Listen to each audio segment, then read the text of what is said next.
Hi, everyone. Welcome both to our virtual community as well as people who are here in person. Happy Nowruz to everyone who is celebrating, and happy spring to everyone else. I'm going to start with the University of Toronto land acknowledgement, and then I'll introduce the panel and panelists. But me, myself, I'm Leila Pourtavaf. I'm an assistant professor of Middle East Studies and Global Public History at York University, and I'll be moderating the panel today.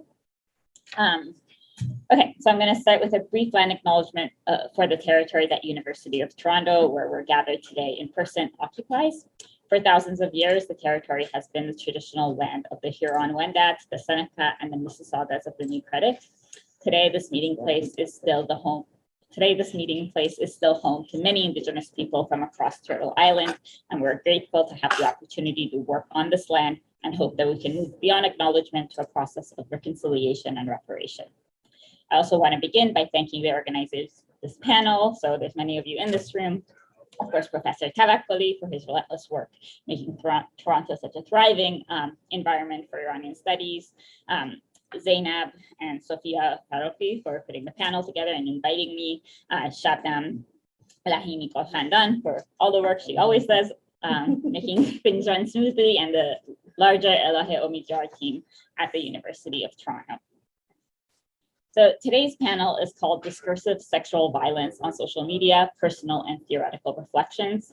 The panel brings together experts from a variety of scholarly fields for a timely conversation regarding discursive forms of sexual violence across social media. In particular, the panel will address those most disproportionately affected by online violence, such as women, non-binary individuals, religious minorities, and people of color. Using a transnational lens, panelists will address such violence and its impact in and between the global north and south, from Canada to Iran, India, and beyond. Reflecting on their personal experiences, panelists will discuss the causes and consequences, potential solutions, and the role of governments, corporations, and civil society in addressing online violence now and in the future. So I'm going to actually go through all of the panelists and give you their prolific bios at the beginning. Then we will pass along the mic to the panelists, and then we will regroup for question period at the end. So starting with Professor Yasmin Jiwaniis, who is a former professor of mine, actually, at Concordia University. She's a full professor. Dr. Jiwaniis is a full professor in the Department of Communication Studies and a Concordia University researcher in interdisciplinary violence and resistance. She's the author of Discourse of Denial, Race, Gender, and Violence, and the co-editor of Girlhood, Redefining the Limits and Faces of Violence in the Lives of Girls. Next, we'll have Haque. Haque is a professor at York University and researcher of linguistic diversity and community vitality. Her research and teaching interests focus on the regulation and representation of racialized immigrants in white settler societies. She's published in such journals as Social Identities, Journal of Multilingual and Multicultural Development and Pedagogy, Culture and Society, among others. She's also the author of Multiculturalism Within a Bilingual Framework, Language, Race, and Belonging in Canada, which came out on University of Toronto Press in 2012. Next, we'll hear from Zainab Farouki.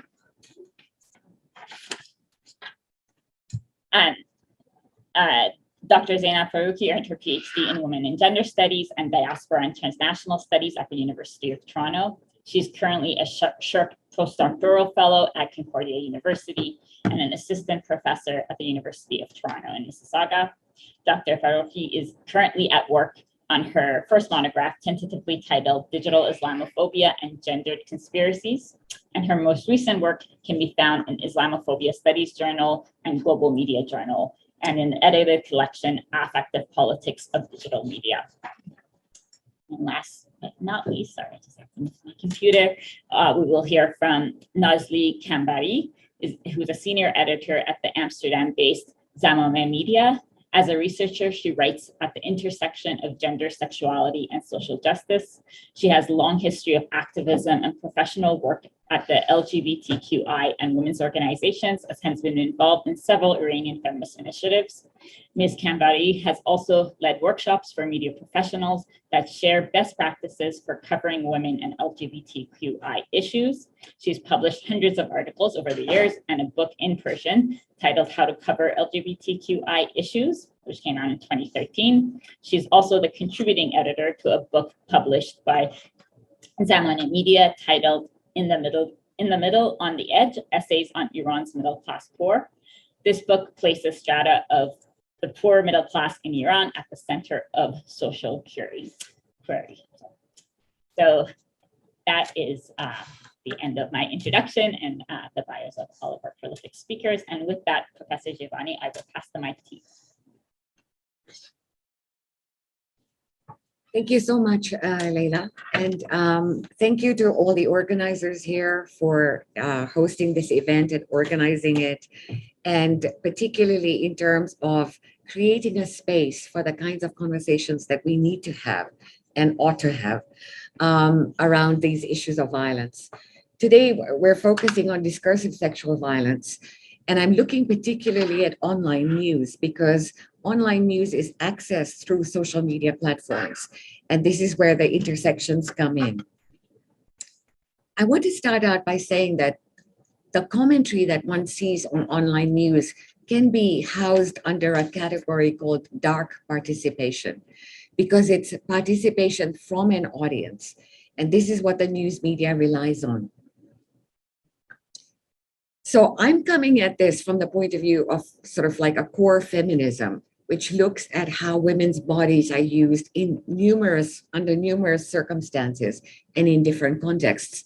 And the idea of how women's bodies become pivotal in any discussion around nationalism, in any discussion around identity, because of women being considered or positioned as reproducers of the nation, right? And also in terms of women's role as socializing the next generation. So which is why we see that at any time during the war, in any context of war, it's women's bodies that are sort of used in a number of different ways, as in rape cases, right? And taken away from their communities. Because once you take the women out, once you kill women, you basically kill the nation. So this becomes sort of my starting point. And I want to bring this up because this is kind of like touching on what I found when I began to look at online commentaries, particularly in terms of the whole issue of eugenics. So how do you control a race? How do you actually, make sure that a race will survive? And I'm thinking about race not in terms of a biological sense, but in terms of a social construction of race as difference. But here, how does the discourse itself take up a biologically inflected tone because women are the reproducers of the nation? So what kind of women do we want to see? And historically in Canada, we did have something akin to the imperial daughters or the daughters of the empire that were very much akin to or very much wanted to sort of make sure that the race that survived would be the white race.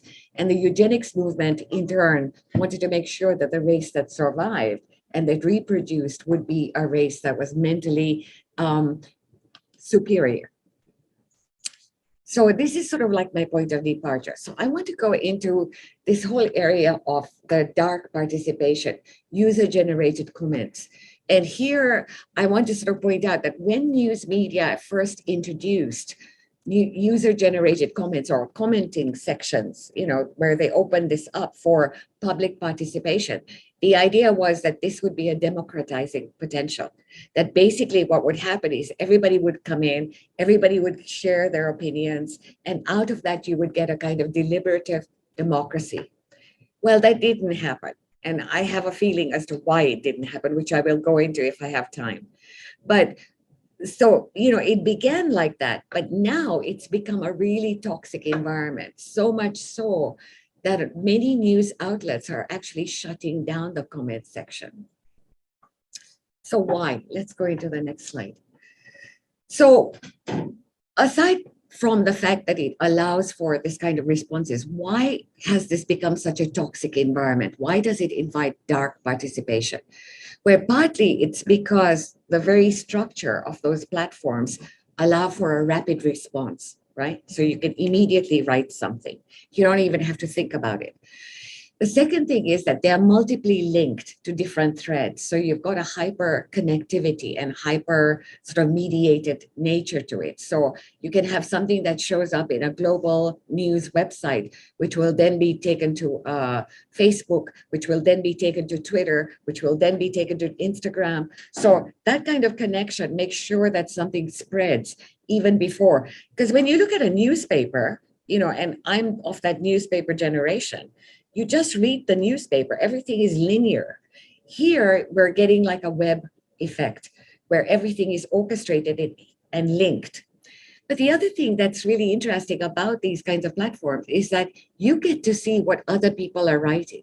So there's a kind of layering that goes on, which has both pros and cons to it, because as a researcher, I can go back and look at the threads and see what was said before and what's coming after, right? So there is a layered, a cumulative effect that happens. But the second thing is that there's a call and response. This is a kind of secondary orality that's really interesting, because in song, in all kinds of things, you have a call and response. And here you have a call and response that's forming that I think is very important. But the other thing too is that through this kind of participation, you get a kind of networked public, an affective public, which is riding on emotion. And I think it's this emotion that's really powerful because it traps you in. But out of that, once you become part of that sort of like emotional, affective, networked public, what happens is that you often end up in an enclave, which again has a good and bad side to it. Because I'm on Twitter, I have an enclave, which I very much prefer because it keeps me protected from other people. But at the same time, if you have an enclave that acts like an echo chamber, where all you get is the same old stuff, then it reinforces. And studies have found, in fact, that people who sort of participate in this kind of toxicity and toxic comments actually believe it. So much so that you see, like, some of the themes that I found being repeated over and over again and becoming part of people's common sense knowledge. So there is a popularity and allure to these kinds of sort of networks and the whole idea of participating online. But the other aspect of it is also the economy. There's an attention economy at play. And that attention economy is actually riding on a financial economy, which is how many likes do you have? How many dislikes do you have? How many times is something retweeted? So the more times it's retweeted, the more you think, wow, this is a credible thing. I can retweet it again. So, that infrastructure of credibility, reliability, repetition, all of that is sort of coming together in this economy. And it's not just an attention economy, it's an economy based on money, right? So all in all, what you end up with is a vociferous community that basically, will just keep on repeating and sort of resounding stuff. And there's a reverberating effect to it. Now, where my stuff comes in is not so much that I'm interested in the digital, because any platform like literacy, for instance, alphabetic literacy, has an impact on how information is organized and how information is made accessible and understandable. So in this sense, the idea is that if you have this kind of digital platforms, what then happens in terms of sort of news, which is considered credible? Right. So we're talking about legacy media, which are sort of your established news organizations, CBC, CTV, all of these sort of like major heavy hitters. And so these organizations now open up their comment spaces to invite commentary, which is also how they make money, right, in terms of the economy of that. So what has ended up happening is that as these sort of like comment sections have become more and more toxic, news organizations have been forced to implement guidelines, right? And some of these guidelines are very much contingent on who's doing the monitoring. Now, there's a whole literature that actually looks at the significant emotional toll on the people that do the monitoring of these sites. But the other thing is that also who are these comments directed to? So there was a really interesting study of The Guardian in the UK. And what they did is they began to look at this and found that, in fact, most of the horrible, hateful comments were directed at women of color reporters and gay reporters, right? And this is something that's been found across the board. But what happens then in terms of when you move out of that zone into areas that are considered credible? So having written articles for The Conversation Canada, which is a very interesting news organization, kind of a news organization, the kinds of responses I get, the hateful messages I get, are something that they don't moderate because they're expecting and anticipating, in fact, that these are academics that are writing. It's information that's made accessible in terms of scholarly research that's made accessible to news organizations that they can use free of charge. But what they don't anticipate is the kind of reactions we get. And in fact, both Zainab and I have written and had such awful comments that we don't even look at the comment section anymore. Mm-hmm. So it's that kind of way in which you get belittled and dismissed, right? So that's a part of it. So news organizations have come up with all of these different, guidelines. Do this, and if you see something like that, do. But most of these things don't really work because it's a matter of context. It's a matter of how something is seen. So, for instance, there's an example of an Indigenous woman in Australia that was commenting on the rituals that they do. And in the rituals, the women don't wear anything at the top, right? So they're bare-chested women. And the news organization immediately came in and censored that. So again, it depends on the vantage point, right? The perspective of who's doing the monitoring and how it's seen. So I'm going to go quickly into the research that I did. So I began to look at these online comments in terms of the returning wives of ISIS fighters, right? And interestingly enough, how the news media would describe these women was as jihadi brides. Okay, so their designation wasn't wives, it wasn't mothers, it wasn't women, it just became basically brides. Everything that was associated with a male counterpart, right? So in other words, they didn't have any agency. They basically sort of were there because they were interested in the men. And that was another thing that's sort of a trope that kept coming up, which is the idea that, these women actively went and looked for these guys who were very sort of masculine, hyper masculine. And of course, ISIS propaganda would put them out like that, where they were, out there in gear and with heavy duty AK-47s and all kinds of things like that. And so in the literature and in the news coverage that came out earlier on, these women were seen as sort of falling in love with these kinds of sort of, chivalrous nationalist guys, right? Fighting in the cause of Islam. And so the idea was that these women were basically in a hormonal period of puberty and therefore sort of drawn to these kinds of guys and left the safety of their home. Now, this is the kind of sort of image that, in a way resonates with the three sort of figures that Shireen Razak has talked about in terms of the representation of women, Muslim women, which is women as helpless victims, women as exotic others, and women as dangerous villains, which is it's not confined to Muslim women as such, because even in the work that I've done on South Asian women, it's always been like that. It's the exotic, erotic, and dangerous, right? Mm-hmm. That is always there.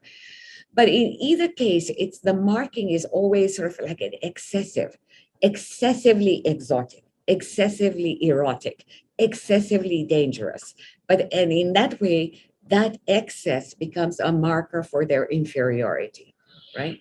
And that's sort of like an interesting semiotic twist to it. So I've already gone over this slide. So this is my terrible habit of I don't like PowerPoints generally. So I tend to sort of I always tell my audience, don't look at the PowerPoint, look at me. So anyway, in the coverage and in the commentary, what we saw, in fact, were this sort of exactly that same replica of what we had seen in terms of the Afghan women. we need to rescue them, we need to save them. These, the women that left to go to ISIS initially. But then they are monsters because of the contagion. They've come into contact with ISIS. They've seen everything. They've been complicit in it. They've participated in it. And therefore, at this point, they're contaminated, right? And it's this, I want to bring up the notion of how sort of a biological discourse pervades all of this, right? So they become contagious and they become monstrous. So one of the things about the monsters, and that if you've ever seen sci-fi, science fiction, then you know what monsters do, right? They reproduce like crazy. And that's one of the things about a monstrous other, is how do you kill it when it's got so many tentacles or so many different sort of like seeds that it propagates everywhere. So when I began looking at this stuff, I thought, okay, I went to Global News and I looked at about something like, something like 853 comments that I went through. They had a series. It was 3 installments of these stories. And the interesting thing is that given a lot of the work that I do on the media and the media's representation, which tends to be always latently, if not manifestly racist, it was interesting to me to see how Global was actually very good in how it treated this and was very much sort of in support of the women who were dying in these sort of refugee camps. And or like Shamima Begum, whose 4th child died over there. And so they took a very different kind of perspective. And so those comments became really interesting because if the media is on side, then what does it mean about the public that the media is serving? Usually there's a resonance between the two. But in this case, it was almost sort of like a divergence because you had media that were very sympathetic, but you had an audience that was incredibly hostile. So in looking at these, I came across sort of 5 really dominant themes. One was choice and consequences. The other one was Canadians of convenience, that these women basically, were Canadian, they took advantage of us, and they're basically, they failed to assimilate. And then the other one was that they were exploitative and manipulative, wolves in sheep's clothing. And the fourth and sort of like predominant one was that they were a threat to the body politic.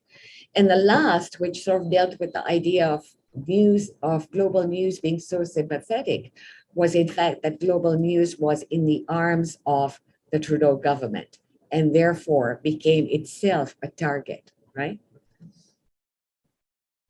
So I want to go to 2 themes that are interrelated. One is the idea of women as being exploitative and manipulative. And this deals with the whole sort of like the idea of the discursive sexual violence.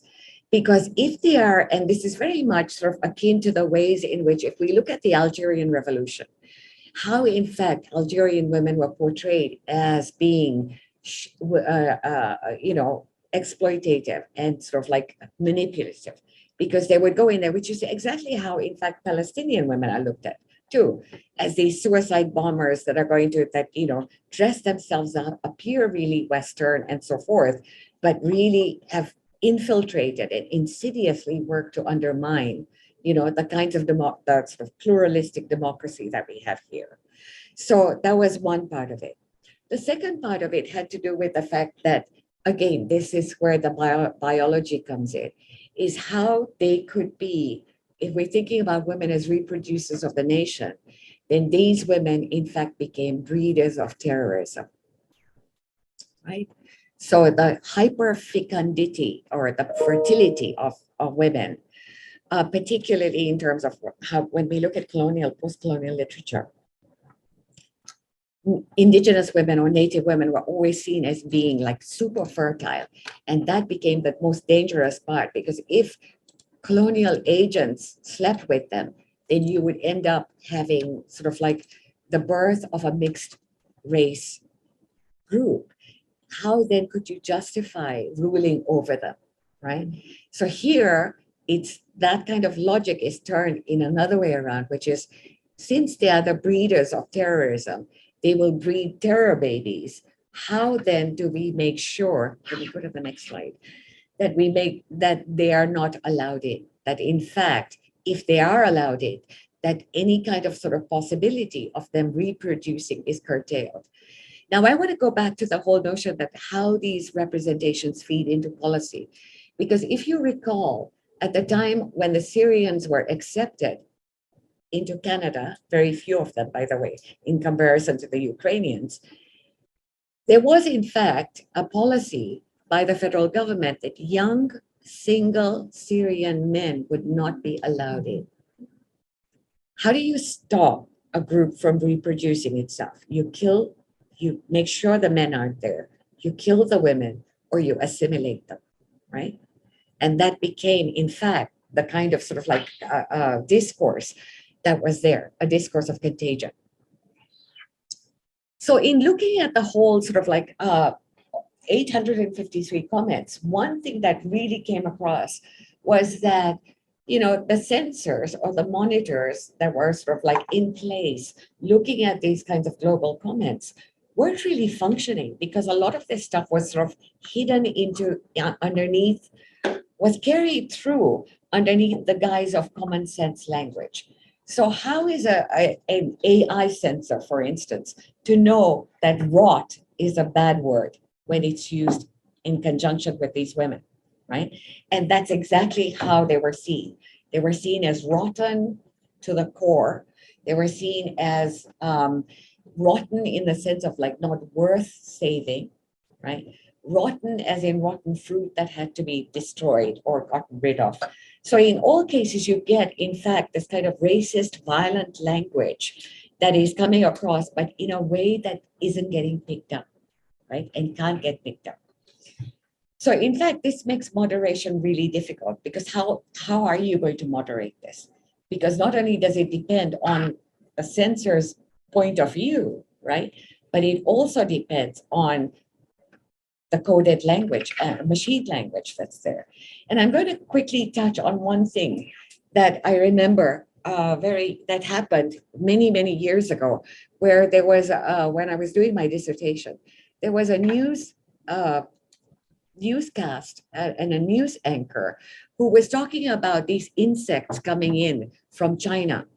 And the language he used was that, in fact, these insects, I can't even remember what kind of it, but anyway, they would bore through the wood, were like, they would breed a lot, they would overpopulate, they would invade, and they would work insidiously inside the tree to basically destroy the tree. And when I wrote to the CRTC that I found this language really racist and violent, I was told that it wasn't, because it was referring to insects. So you see that sort of like the way in which language gets transposed into another sort of like group, so that you can't even detect, unless you are attuned to it, that, hey, this is how animalistic imagery is being always used to describe people of color. So all these wives needed to rot in hell. They were not women. And to this day, this kind of logic still persists.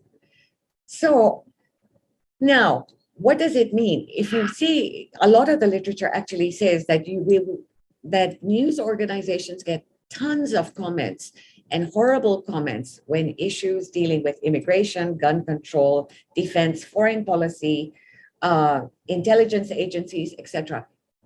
All of these topical things that news makes its money on, the moment you put them out, you're going to elicit these kinds of comments. So if you do, what do you do? Now, my personal opinion is that comments should actually be closed, right? Because you're relying on the assumption that your audience is really going to be an audience that is deliberative, that is informed, that is educated. That's not necessarily the case, right? And with populism, how much that fire just sort of like catches and everybody sort of, goes onto that terrain or follows that trend. So if we are to look at how, in fact, we should control this, then one thing that is made very apparent is that we need, in fact, to either close or we need to get informed censors or moderators who can begin to look at these comments. You can't just have somebody come in and say, I'm going to look at these comments. You need to have trained people who are going to be attuned to and sensitive to the kinds of languages that are going to be used. So I'm going to end there. Thank you.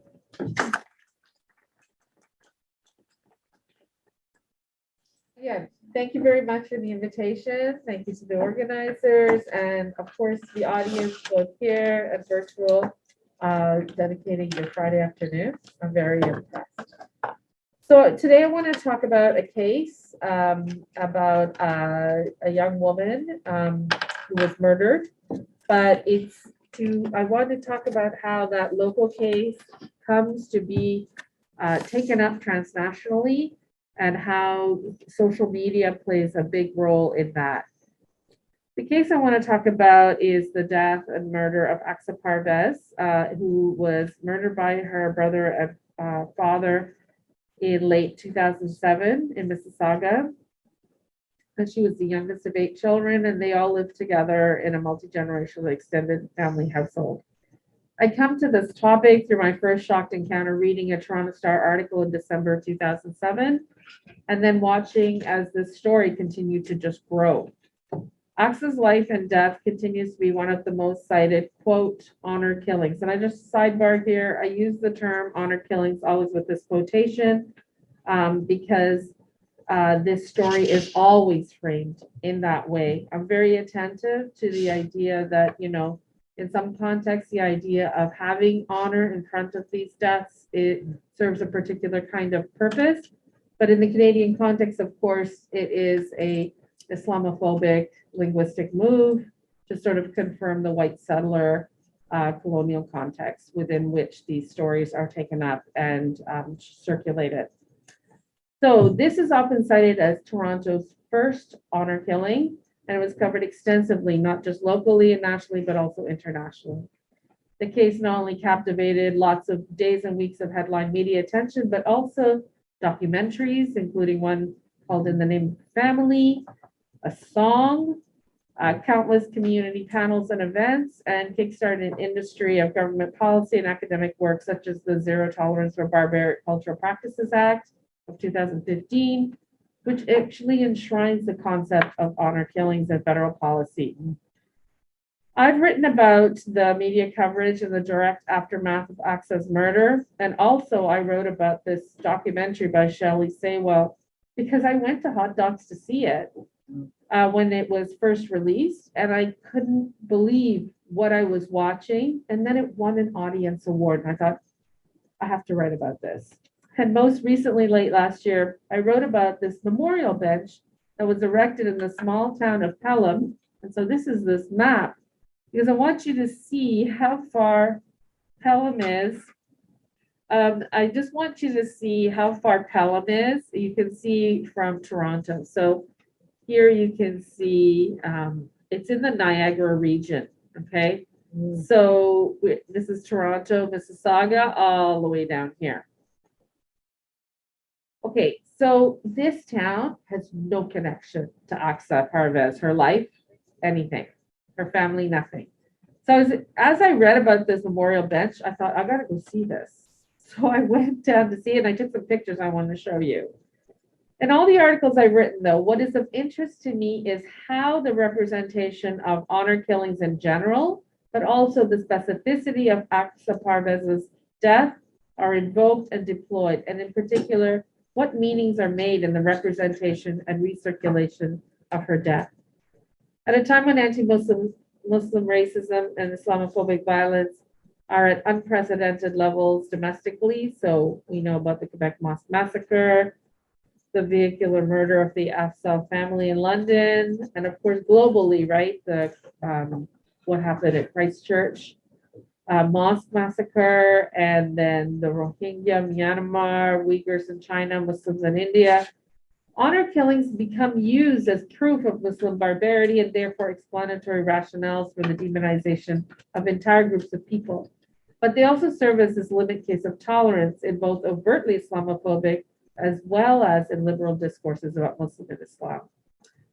So relevant and I think important for our conversation today is how the affordances of social media exponentially amplify the scale and intensity of these circulations and recirculations, particularly in the project of global Islamophobia.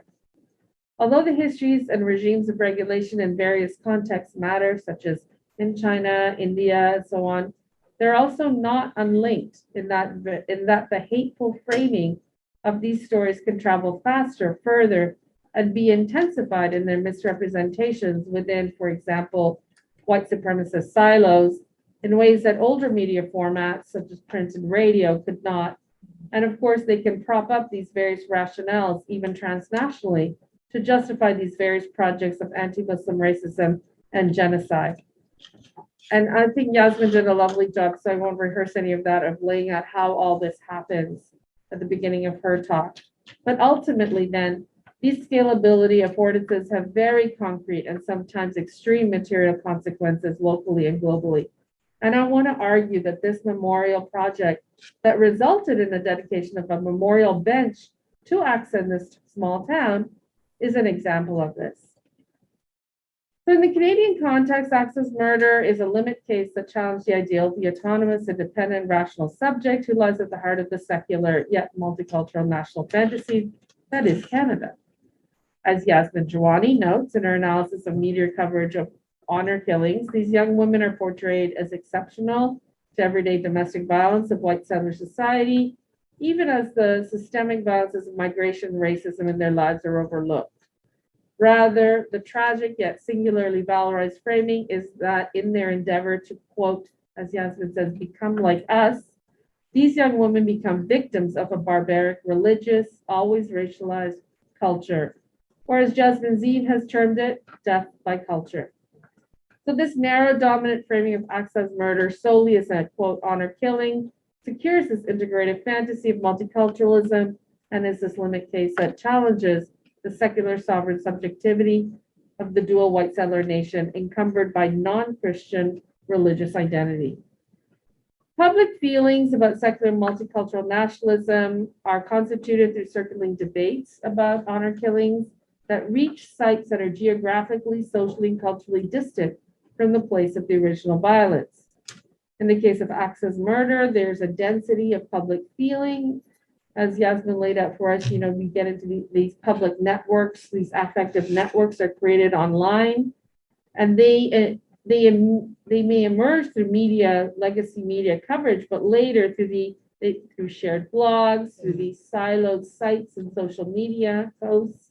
They assert, for example, that her death had not been appropriately memorialized by her family, and so it was incumbent on the benevolence of the national secular sovereign subject to appropriately memorialize her. Although it took a while, public feeling galvanized a handful of strangers in this project that resulted in the stone bench so far away from where she had lived and died. As I mentioned above, Aqsa's murder was covered widely and in grim sensational detail, supplemented by pictures culled mainly from her Facebook page. And here's the initial. The story played for weeks in local domestic media, was covered as far as the European press, Australian press, CNN. So widespread public feeling was generated through these stories and these controversies that emerged around honor killing. In December, a year later, in the Toronto Sun, a story was published that Aqsa Parvez rests in a numbered grave site. Strangled teen struggles to be different. Okay. Here. So this is the grave site that was published. The picture was published in this article. So what was really the focus of this article was that here she was buried in the Meadowvale Cemetery in Brampton, and the grave remained, quote, unmarked. The story focused on the fact that only the numbered plaque was visible there. And so in the article, it says, no name, no date, no birth, no date of death, no nothing, but resting here is a girl who dared to be Canadian. So in this case, the reading of Aqsa's numbered plaque elides any familial or cultural context. The fact that many Muslim burial sites do not have tombstones, and is framed to manufacture an outrage that goes on to generate all this public feeling. So there's this fire chief in Pelham, Scott McLeod, and his buddy, another firefighter, Norm Traversy, and they were outraged when they read this article. So they thought, you know what, we're going to get a headstone for her, and we're going to decide what an appropriate memorial is. They also were readers of Atlas Shrugs, which is a blog by Pam Geller. Maybe some of you know about Pam Geller. And they brought this story to her attention.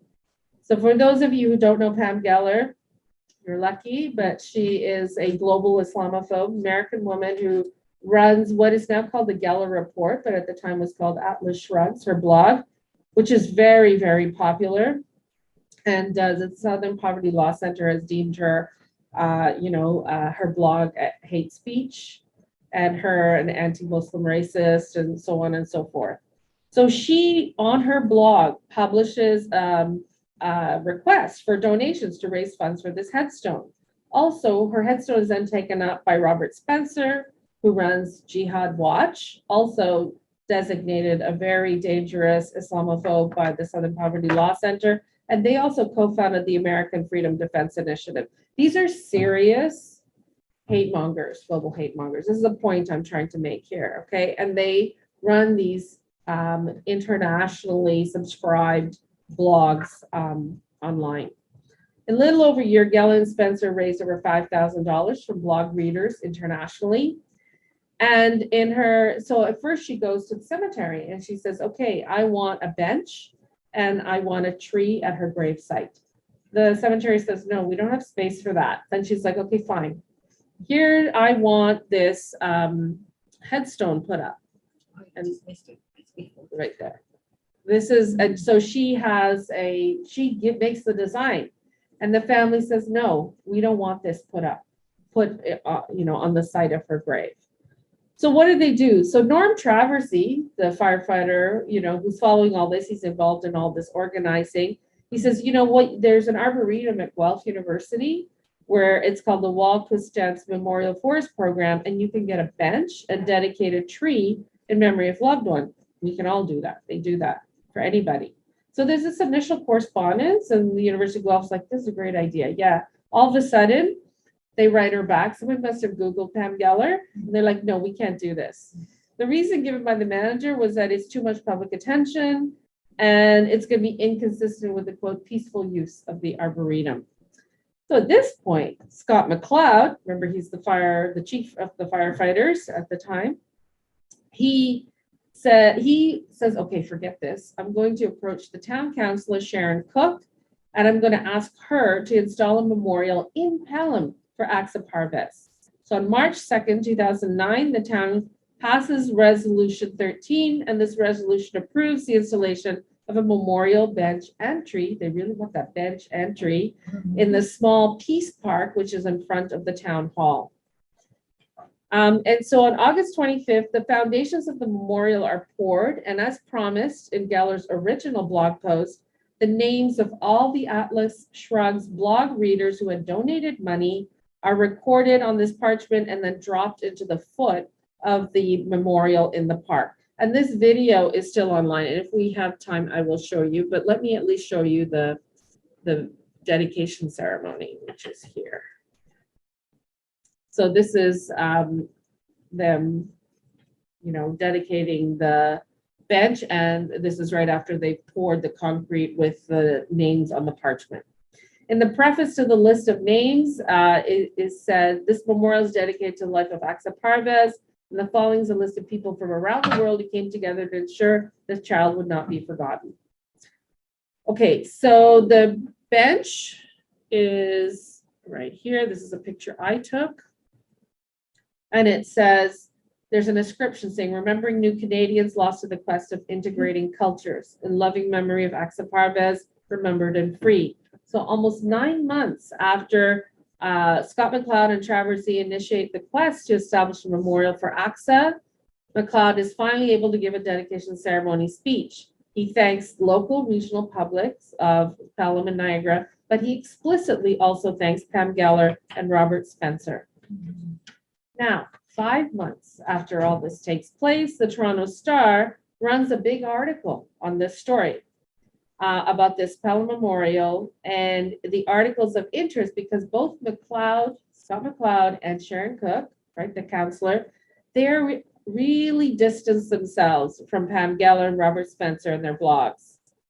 Asked about the impetus for the memorial, McLeod says, listen, I just did this because I saw this photo in this newspaper article in Toronto Sun, and I was haunted by it, by her unmarked grave. It had nothing to do with whether she was Muslim or not. In my mind, it seemed she had just been forgotten.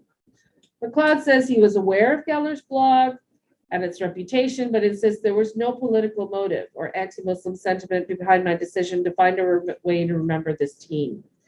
This backpedaling on the part of McLeod and Cook means that despite his earlier support and public linking with Geller, now 5 months after this dedication ceremony, McLeod is claiming that, quote, we never took any of the money that Pam Geller raised, and rather the memorial was paid for by local donations. Of course, this is directly contradictory to his statement at the dedication ceremony where he thanks Pam Geller and Robert Spencer for the funds. Okay, so, and also, you know, he forgets to mention that the names of the donors are in the base of the bench right here. All this does not go unremarked by Geller or Spencer. Geller skewered McLeod on her blog and pointed out the contradictions of his earlier enthusiastic thanks. And of course, and according to a letter she posted, apparently McLeod had also sent her updates on the plans, the whole process, but he had invited her, in fact, to the dedication ceremony and even made her an honorary firefighter because of her commitment to this memorial project. So a lot of lies going on here. Mm-hmm.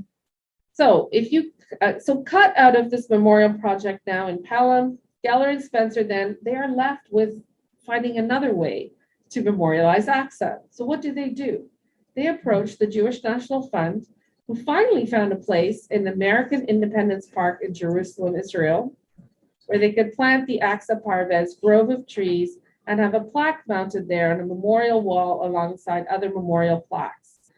This is a particularly small green plaque, which I'll show you in the video. I'm just mindful of time, so I didn't want to. We've been holding this. Okay, so yeah, I'll show you later. Okay. So basically, you know, Dana Alwyn's written about how this honor killing narrative travels transnationally through this kind of right-wing political activism. And these discourses are very clear in this dedication ceremony. It's the excerpt you can see online is 9 minutes, and it's got the usual Islamophobic fear mongering about Muslim women and their honor killings and how that then leads to the demonization by them of Islam. Spencer talks about that this is a kind of abomination. Honor killings are a kind of abomination allowed in the West under the guise of multiculturalism and tolerance. Over and over, honor killings are evoked as a limit case of Muslim barbarity, and they kind of end with this montage of the victims of, quote, honor killings from around the globe, and this ends with a lingering Facebook picture of Aqsa Parvez. So let me just go here to the last slide. This one, yeah. Okay, so you've seen the memorial bench. Basically, what happens then is in 2009, so about a month after Pelham Town Council passes a resolution approving the memorial bench for Aqsa in Pelham, the Parvez family puts an ingrown stone on her grave that reads, "In loving memory of Aqsa Parvez, always loved, always remembered." I went to Meadowvale Cemetery to take this picture. So just want to end with a few words. I mean, racism has been global since the earliest days of colonialism and imperialism. In the present, current forms include what we see now as the global expansion of Islamophobia. If the war on terror sowed the seeds of this contemporary iteration of global Islamophobia, as expressed in the various genocides and attacks on Muslims globally, even as Islamophobia takes on these local, regional expressions, it is anti-Muslim racism that is central to this global Islamophobic project that both reinscribes and exceeds the boundaries of phenotypic racisms. So I think what's useful to consider in the story, and I hope, it sort of shows you that in this contemporary moment, there are affordances of digital platform media, and increasingly, this is getting offloaded onto AI processes to contend with hate speech and moderation, right? So these media provide opportunities for an exponential jump in scales and amplification of intensity in the representation and circulation of various forms of Islamophobia globally. So this is something we're going to have to take really seriously as we move forward in our research and activism on Islamophobia. Thank you. Next up, we have Zainab, who is just loading. Yeah. Perfect. Okay. Thank you a lot to Professor Tawakkoli, Shabnam John, Sophia John, Farbud John for organizing this panel. So this presentation is a part of my book in progress called Digital Islamophobia and Gendered Conspiracies, which in this project, basically, I talk about the transnational connections between white supremacists and Hindu nationalists on Twitter, and the ways in which Muslim bodies become the common enemy between these two different groups. So my findings shows that these two seemingly unrelated far-right actors, that is to say white extremists and Hindu nationalists, had become increasingly allied in positioning Muslim as a common enemy through the use of social media platforms such as Twitter. So for those of you who may not know about the rise of Hindu nationalism, since 2014, the BJP, which is the most prominent Hindu nationalist party in India, came to power. And since they came to power, we are witnessing a rise in the dissemination and spread of lots of conspiracy theories about Muslims and fake news and disinformation, which has resulted in war between Muslim and Hindus, not only within the Indian context, but also in diaspora. And basically, the Hindu nationalist party believed that India only belongs to Hindus, and that minorities like Muslims and Christians have no place in India. So in fact, as I will show today, while these two forms of nationalism, that is to say Hindu nationalism and white supremacists, seem very different from each other in many ways, they individually and collectively employ affective and emotional rhetoric as well as visual content on Twitter as one of their main platforms to perpetuate new forms of gendered Islamophobia, and so forging very surprisingly forms of alliances and affinities. So for today's presentation, I want to talk about one of the conspiracies that is called Love Jihad and has been so viral in the context of India and diaspora.